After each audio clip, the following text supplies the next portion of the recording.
It's been said that every quilt tells a story, and it's so true. But I also believe every quilter has a story to tell. I wanted to hear about the people behind these wonderful quilts and thought you'd enjoy hearing about their lives also. Welcome to A Quilter's Life.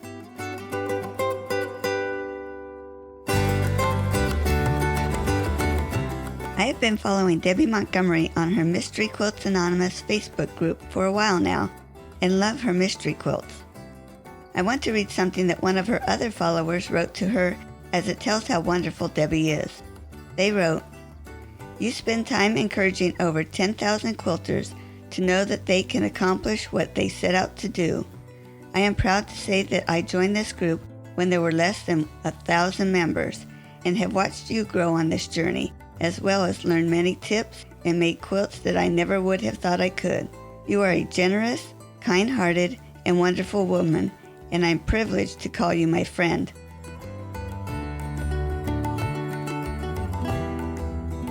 I'm so excited to have Debi Montgomery with me. Thanks for visiting with me today, Debi. I'm happy to be here. Thank you. Let's start with your background. Where were you born and raised? I was born in Springfield, Ohio, in the United States of America, which is where I was raised till I was 18 when I married my husband, and he actually was an Air Force brat, as we called them at that point.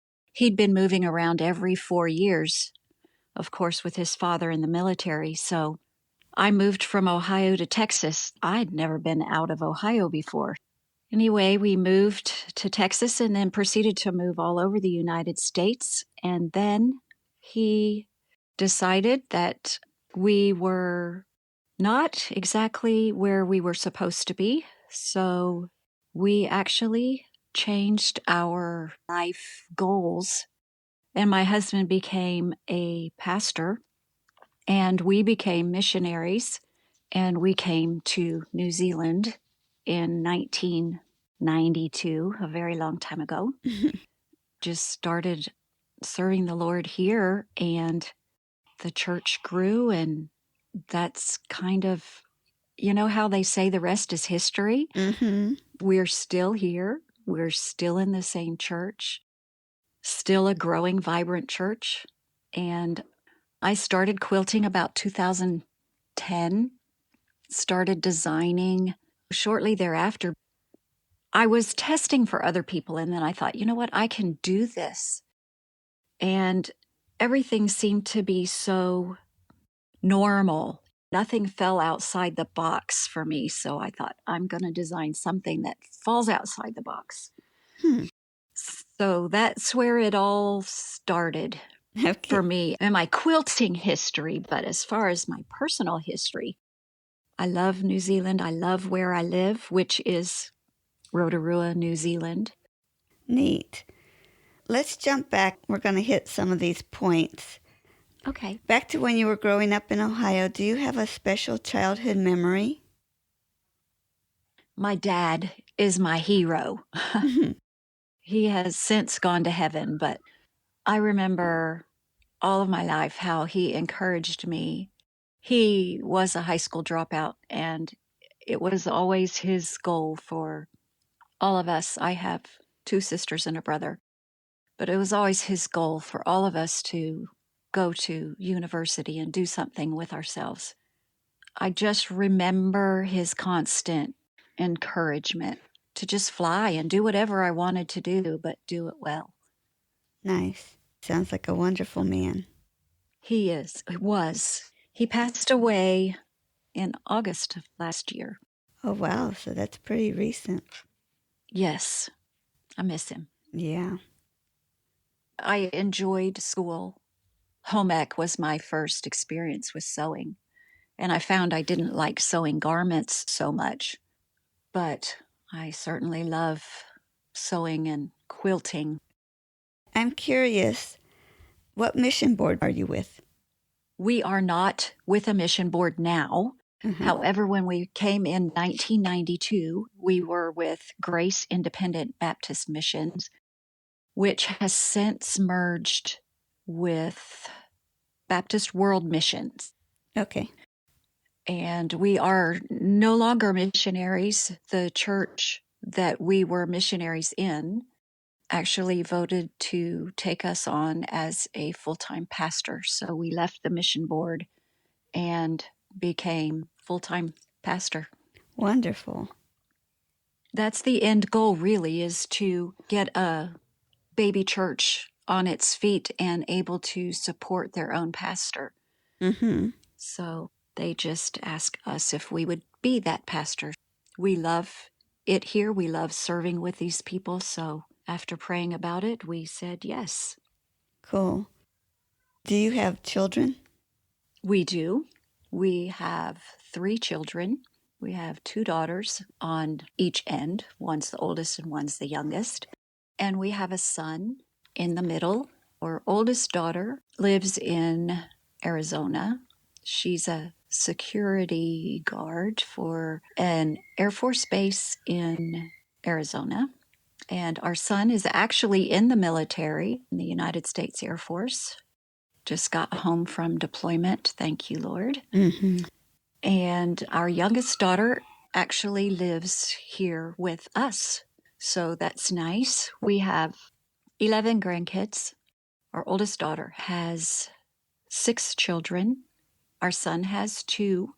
And the daughter that's living with us, we have 3 grandchildren living with us as well. So that makes Wow. up our 11. Yeah. Full house. Yes, it is. Along with your puppies, too. Yes.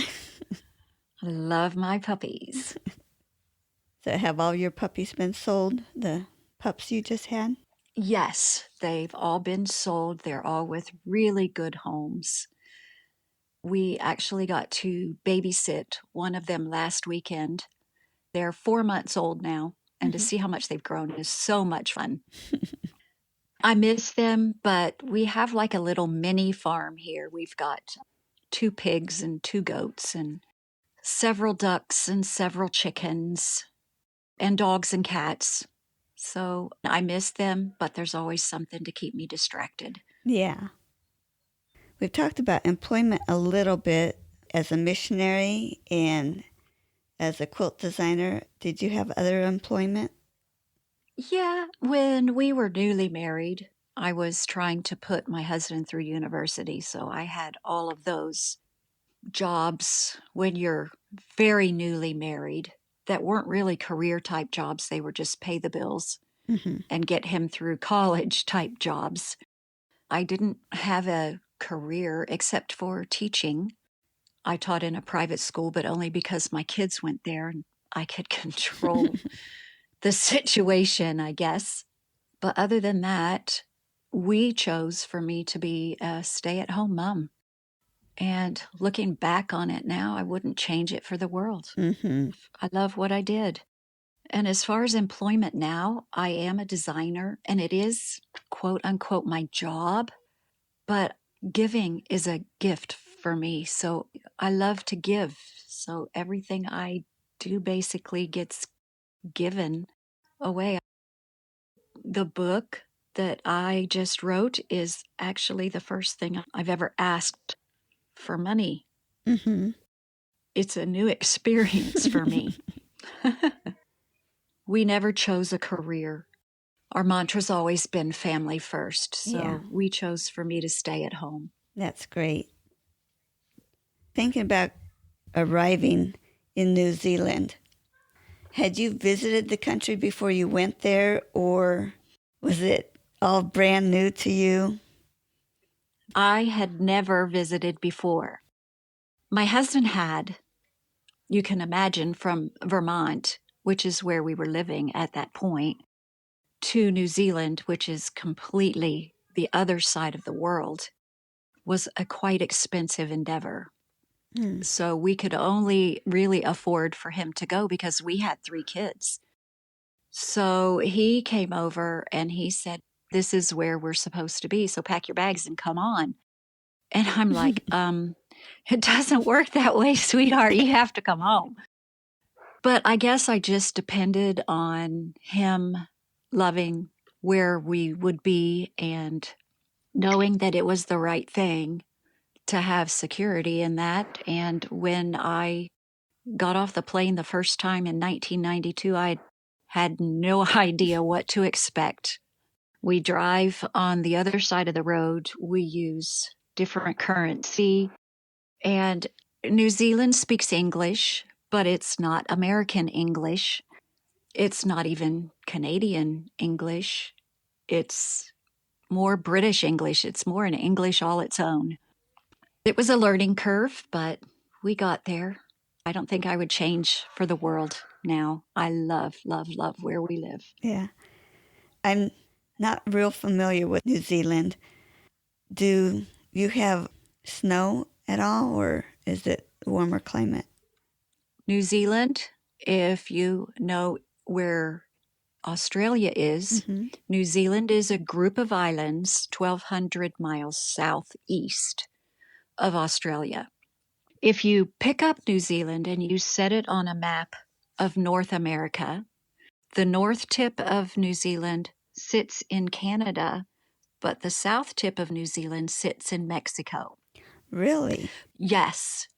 But since we are long and skinny, the top of the North Island, which is where I live, I don't live in the top of the island. I live in about the middle of the North Island. But the top of the island, it's pretty moderate up there as far as they don't get any snow. It's more like Hawaii. Then the south bit of the South Island is actually the closest inhabited land mass to Antarctica. So they get a lot of snow and it's very cold down there. Wow. So there's a very broad weather pattern throughout the entire country. Where I live, which is in the middle of the North Island, I would say it's more like Seattle. We don't get snow, but we get a lot of rain in the winter. And it gets quite chilly. Right now is our summertime. So right now it's about 80 to 82 degrees outside. But our humidity stays really high, so it feels muggy when it gets hot.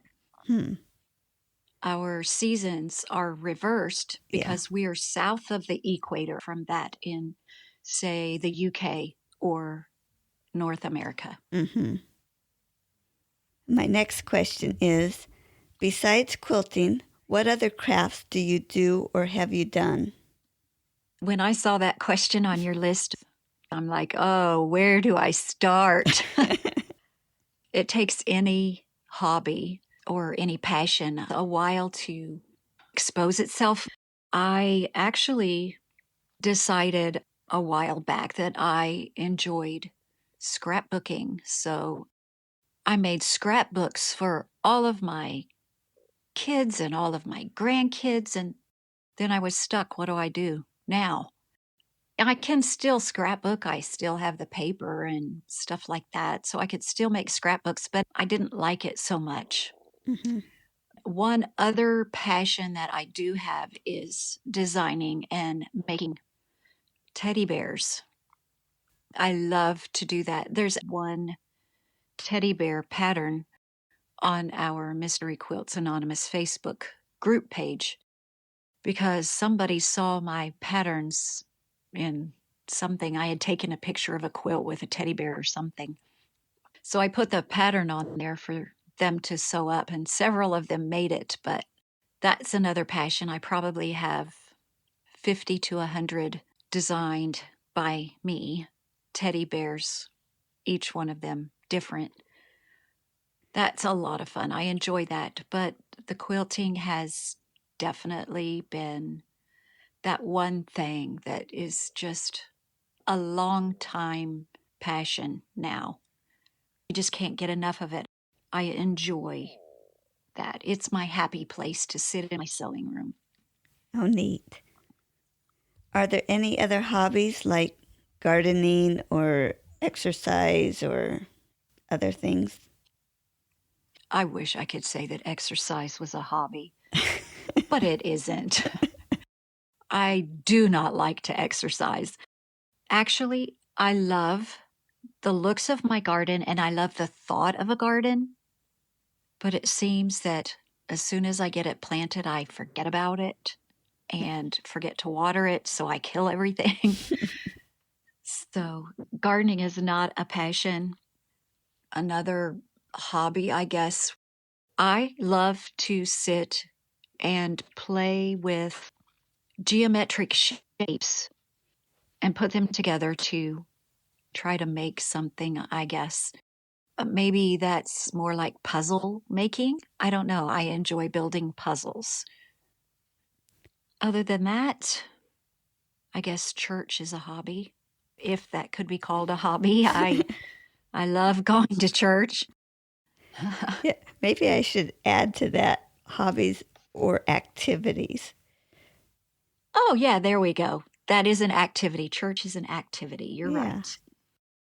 I do enjoy cooking, if that's a hobby. Mm-hmm. And I have made doing the laundry a hobby because that's one of my favorite things to do. Hmm. I know, crazy. Who introduced you to quilting? We went to Arizona for a short span of time in the early 2000s, and we started a church. We had a lady in our church that made quilted handbags and tote bags, and she actually, created a few quilts as well. I said, I'd love to be able to do that someday.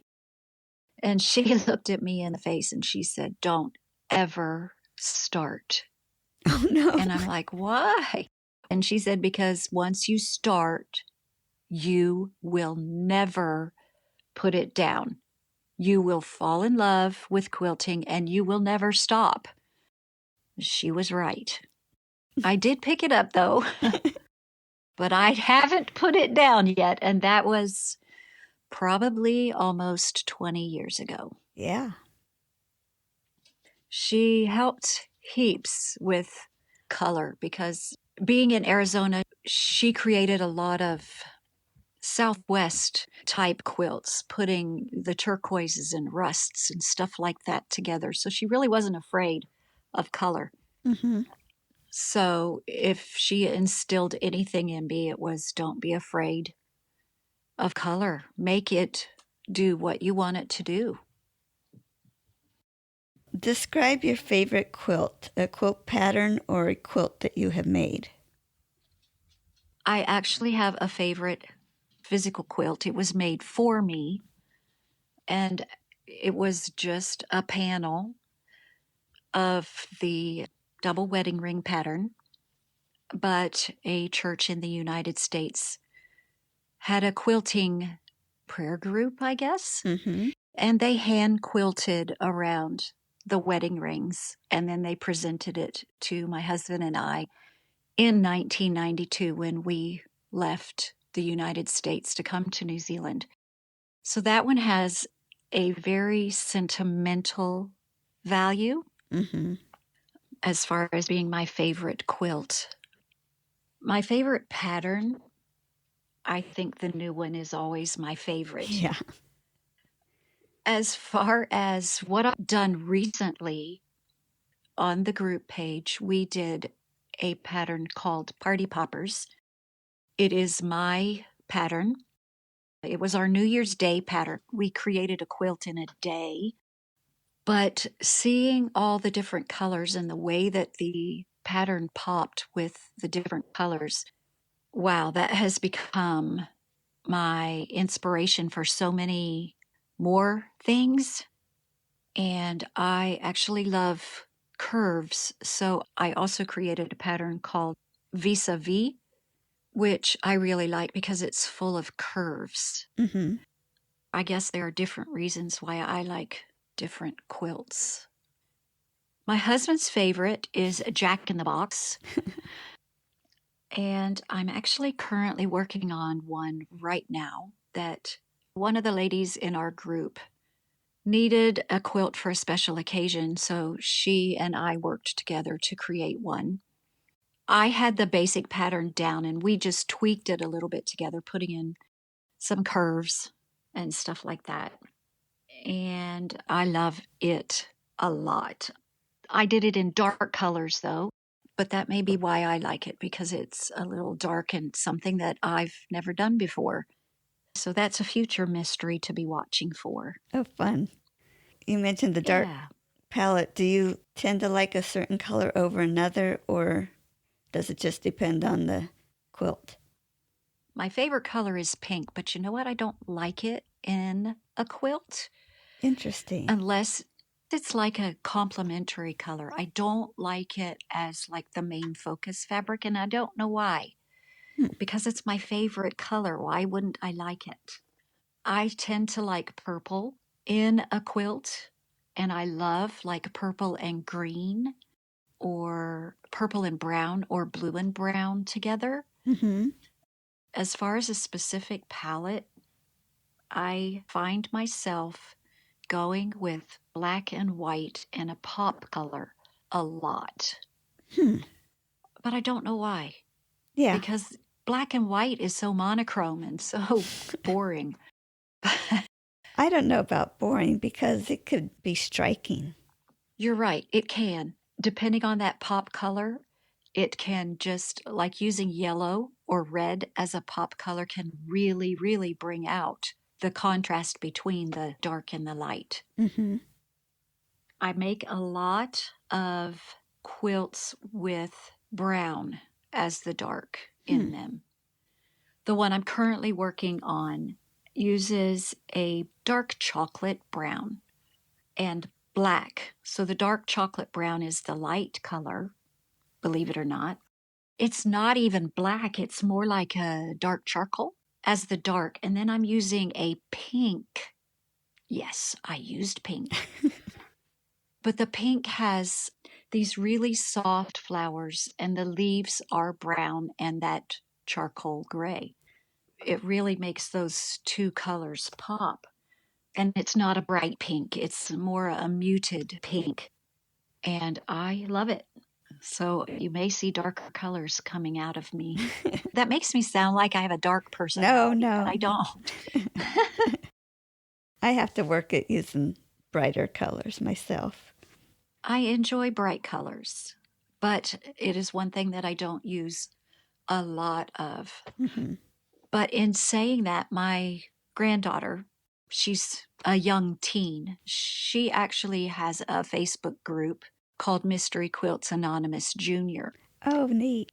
We will work together and design a quilt, and then she will play with that design, and she'll pull bright colors, and she makes the brightest, most unique, fun, youthful quilts for kids that they would enjoy.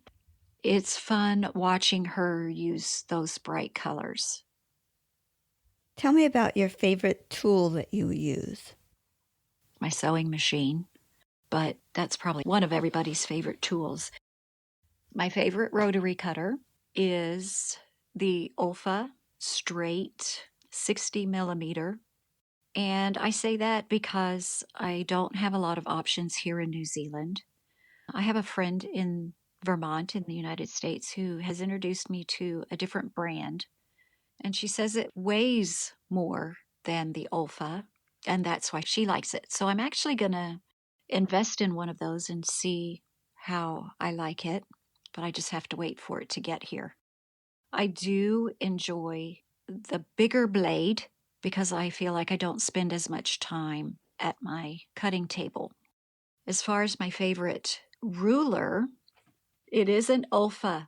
My favorite one is the 6 by 12 inch, because when you fold your fabric to cut it, it still lays over everything, but it's not so big that when you put pressure on it to hold it in place, that it slides. Plus, the frosting on the back kind of keeps it in place. Mm-hmm. And I like the markings. The 1/2 inch markings are all dotted lines.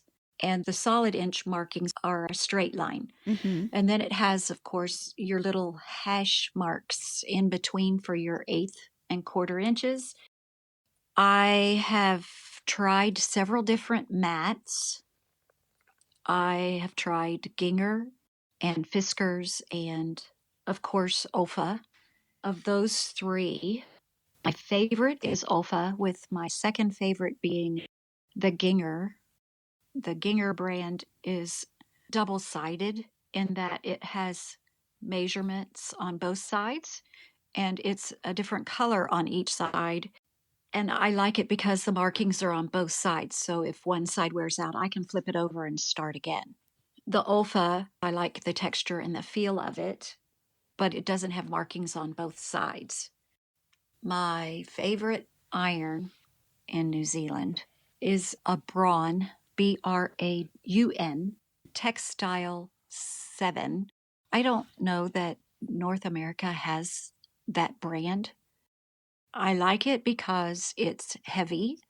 I can use steam or not steam, and I like the steam hole pattern on the bottom of it. And it has a pretty narrow point at the one end so that I can get really close into my corners. And on my ironing board, one of my favorite tools in my whole sewing room is my wool pressing mats. I'm not quite sure that I could do it without those. Now that I have them, I love them because they absorb the moisture in the air so that when you even dry iron, you get a very crisp crease. So when you're pressing your seams, whether you press open or to the dark side or to the light side, it's a very crisp line. It makes it easier then when you're sewing your pieces together to keep your points. Mm-hmm. So I love my wool pressing mats. I heard mentioned about some of them might have an odor. You know, when I first got it, there was a learning curve. You can't keep your iron as hot as you would normally keep it because you can melt your wool. And I don't really mean melt. Yeah. When I first got it, I had my iron too hot and I burnt the wool and it stuck to the bottom of my iron. And that did smell. I cleaned the iron, it came right off, but I found if I turn the heat down, I don't get that smell. And I get a better result with a lower heat. Wow. Do you have a favorite part of the quilting process? I told my husband the other day, I enjoy every part. I love designing. I love sewing. It would probably be easier for me to say my least favorite part. I don't like tedious cutting. I don't mind cutting. I just don't like to cut 400 of the same unit. I don't like hand stitching my binding. So I tend to use the machine to do all my binding work. And I used to not like the actual quilting process. But I got a new sewing machine for Christmas this year, and I quilted my first quilt on it this week, actually. And I have fallen in love with that aspect now, and it is so much fun. If you ask my husband, he would say designing because he sees me sit and design all the time. I get like a kid at Christmas, like with the quilt that I'm working on right now, where I was yesterday. I was writing the last clue, so it's the last bit of the instructions. So I'm working on that very last little bit before I get to lay it out. And it's like reading the last chapter in a book. It's like, I'm almost done. I'm almost done. I can't stop. And I like that feeling. That could easily become an addiction to get quilts to that point just because I love laying them out on the floor and seeing what they look like. And laying them out on the floor, because I usually make the king size, the bigger size quilts, so I don't have a spot big enough. If I'm doing something smaller, like a twin or a lap or just a baby quilt, I can put it on my design wall, but most of them have to go on the floor. Yeah. Tell me about your worst quilting experience. That's easy. Mitered corners for the first time. I chose to miter corners, but I chose a striped fabric that I needed to line up those stripes. Oh, don't ever do that. That was the worst experience ever. And if I have a UFO sitting around my house with a sad face attached to it, it is that quilt that has never been finished. Because now I have to go take off that entire border because it's wonky and the lines don't meet up. So, yeah, mitered corners, psychedelic print, bold colors. It doesn't look good together, trust me. Do you think it's going to sit there a while longer? You bet. It deserves the naughty corner for the rest of its life. Why do you make quilts in that you would rather spend your time quilting than on a different craft? Because I love it. And because I enjoy the feeling of satisfaction, just the peace that I get from sitting at my sewing machine and making something for someone else. I am a giving person. It is, I think, a God-given thing that He gave me that I just love to give. So I feel like there's always someone out there who needs a quilt, who needs to see or feel that love that went into that quilt to make for them. And knowing that I'm giving these patterns away. And right now, with the current world situation, so many people have messaged me and said, thank you, because you have been my sanity while we're in lockdown. Just the feeling that I get from them having fun making my patterns, and it's the feeling that I get that keeps me making more. Then who do you make your quilts for? I make my quilts for my family, firstly. Everybody has a quilt specifically designed for them on their bed. I have a few laying around the house for my bed that I can rotate.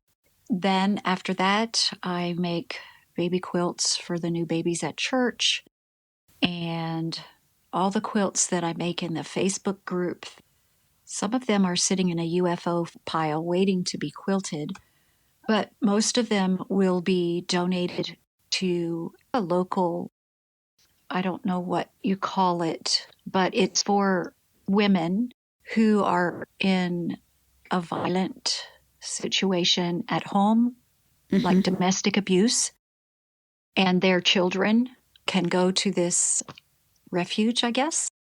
I like to donate to them because I know that those ladies and those kids would appreciate that. I also like to donate to the Children's Hospital up in Auckland. And my husband is a cancer survivor, so I try to donate to the Cancer Society here in New Zealand.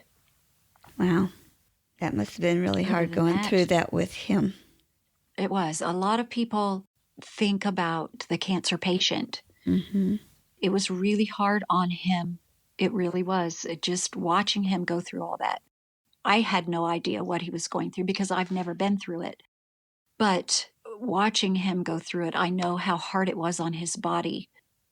I admire those people who care for people who have cancer because I was his 100% caregiver during that time.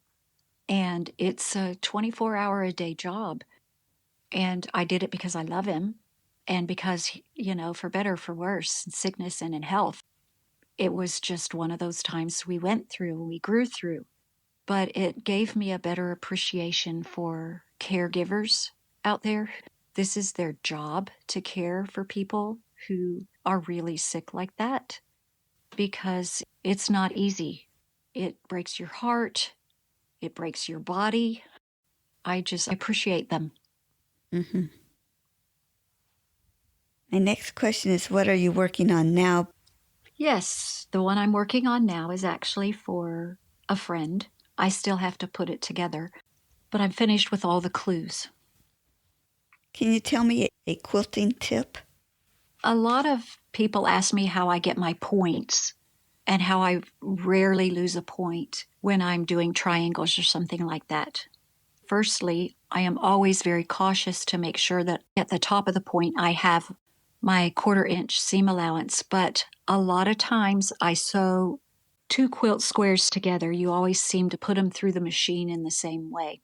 I like to put those pieces through to where I can see where my seam line is going so that I can keep those points.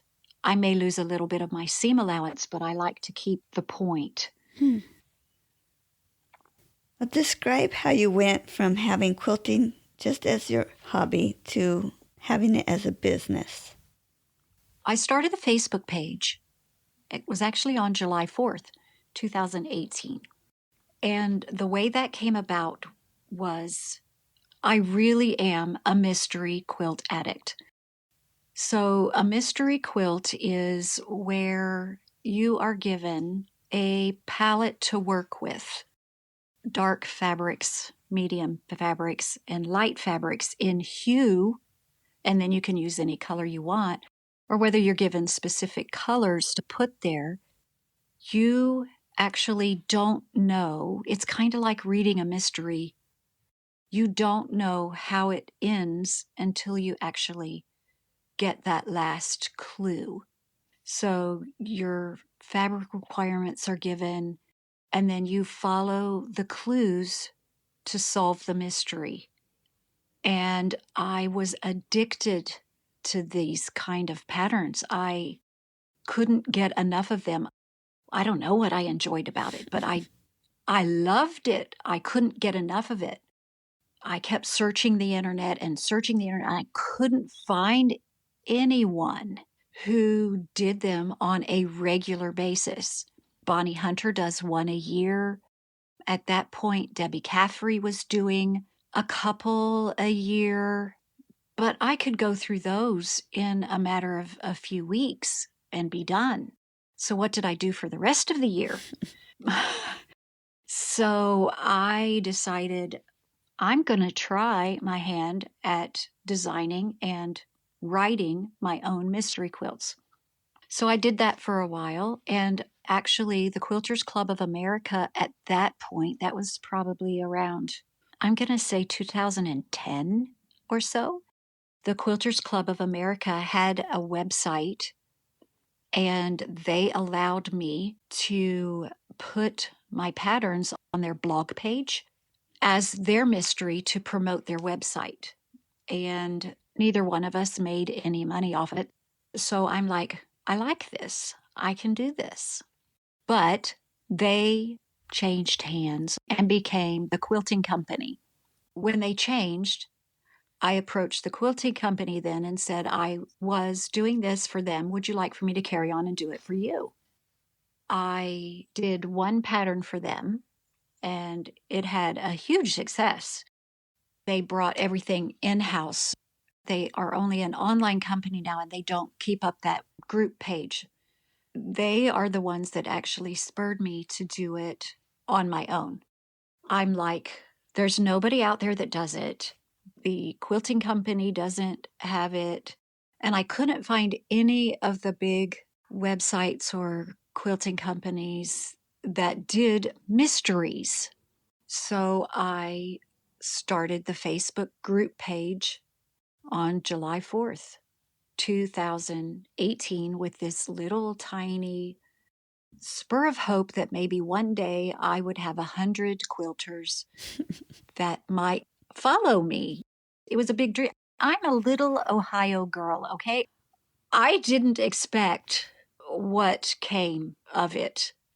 I really didn't. I dreamed, and I dreamed big, but I did not expect anything big. I just started throwing patterns out there.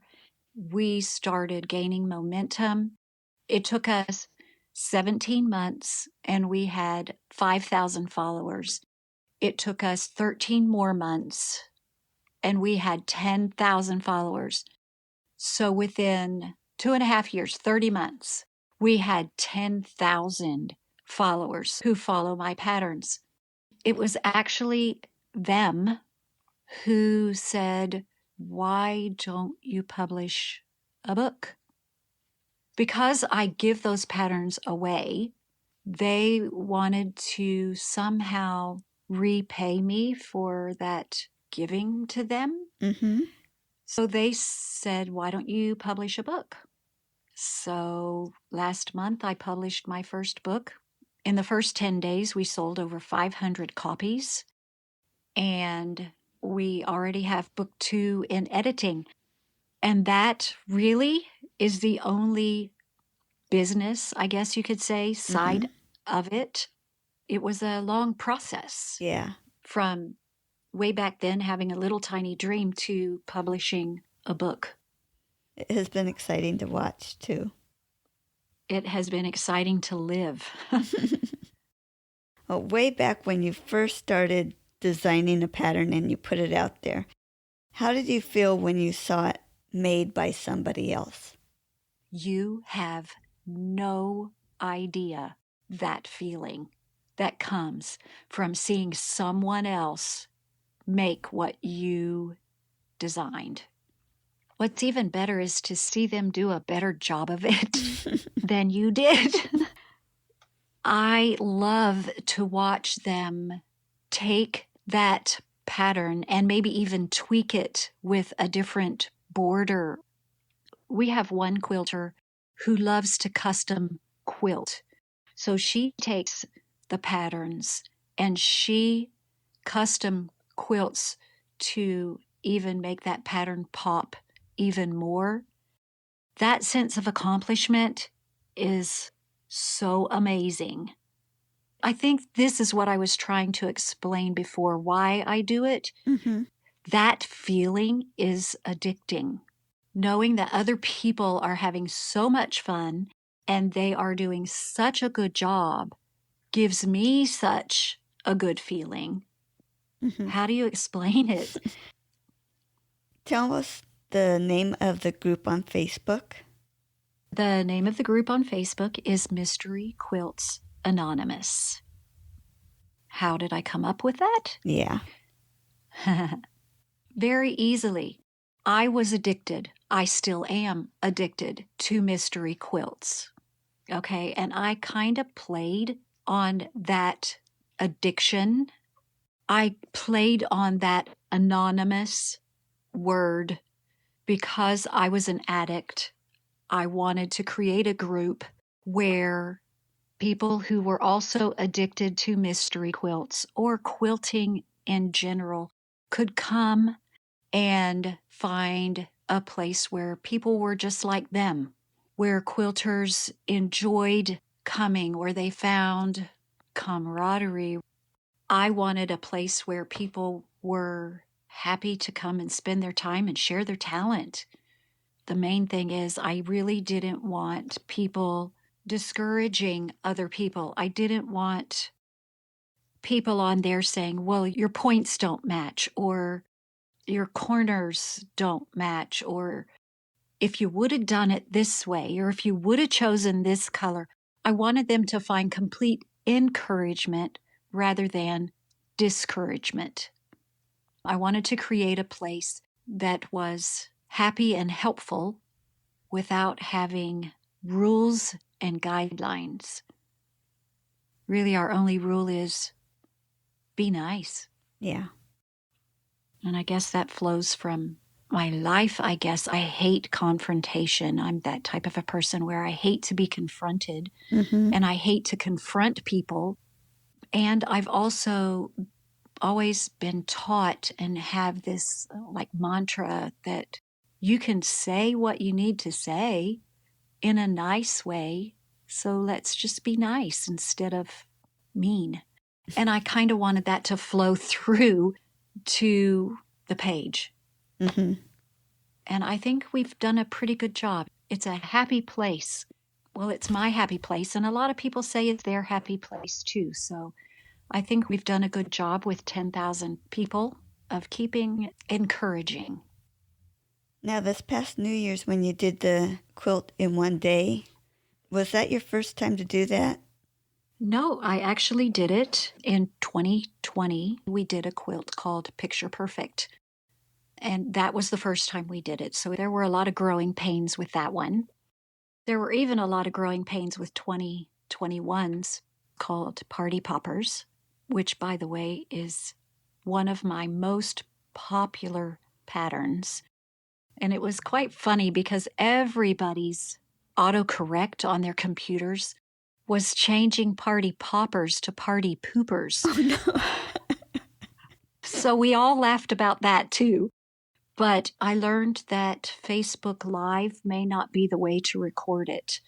But it was the only way that I knew of to get on there live every few hours to give them a clue. And it worked, and we had fun. But no, 2021 was number 2. So 2022 will become number 3. And I'm already playing around with designs for that one. Wow. I feel like each New Year's kind of leads us in a different direction. It certainly helps me to grow as a designer. It's challenging to come up with something that we've never done before. Our 10,000 quilt, it's called Soulmates, and it's our celebration quilt for making 10,000 followers. It is something that we have never done before as well.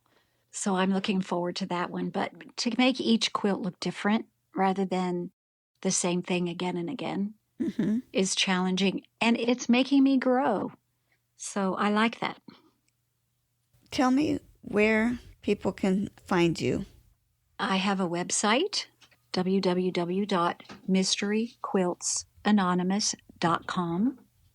It is also linked to the Facebook page, but we do have a private group page, which just means you have to ask to be a member, like you did. If you search Mystery Quilts Anonymous on Facebook, you'll find us. Mm-hmm. Because it's found publicly. You just have to be a part of the group to be able to see what people post. So there's that Facebook group, there's the web page. I'm on Instagram as Debi or Debi Montgomery or Mystery Quilts Anonymous or MQA. The web page has all the clues on it, all the quilts on it, and it has a section called Musings, which is my day-to-day maybe frustrations. Well, I tried that and that didn't work, so I'm going to try something else. And that will kind of be on there so that people can follow what did and didn't work. I have a tips and tricks on that website. And I do on the Facebook group page post links to the website so they can be found either way. Mm-hmm. And then, of course, through the book. Yeah. And it's on Amazon? It is. It's on Amazon.com. It's on Amazon.uk and Amazon.au, which is Australia. Mm-hmm. Because I live in New Zealand, I hired a U.S. publisher to publish it who sells through Amazon, just to make it easier for the North American audience to purchase the book.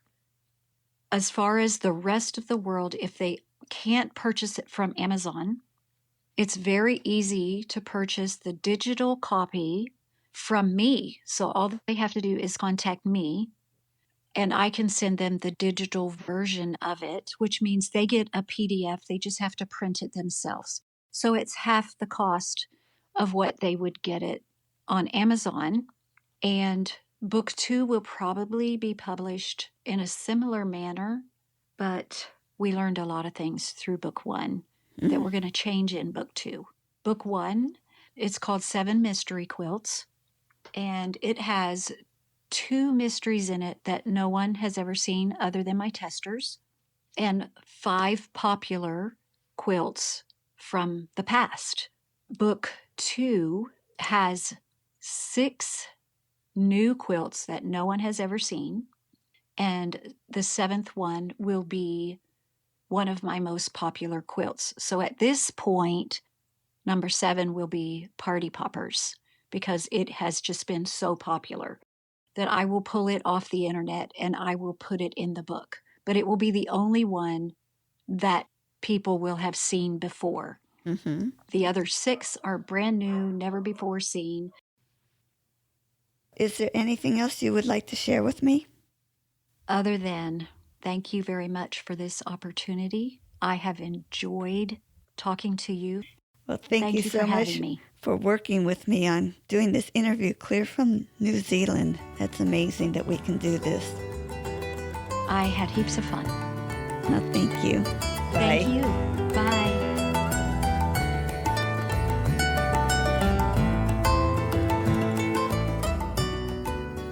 I'm so glad you joined me for this episode of A Quilter's Life. You can find more stories on aquilterslife.com or subscribe on your favorite podcast player so each episode will be downloaded automatically. If you're enjoying this podcast, would you consider leaving a review, as it helps others to find the show? Also, I want to hear about you and your wonderful quilts. Please contact me, Paula Chamberlain, through the website or a Quilter's Life Facebook group to set up an interview. And as always, thanks for listening.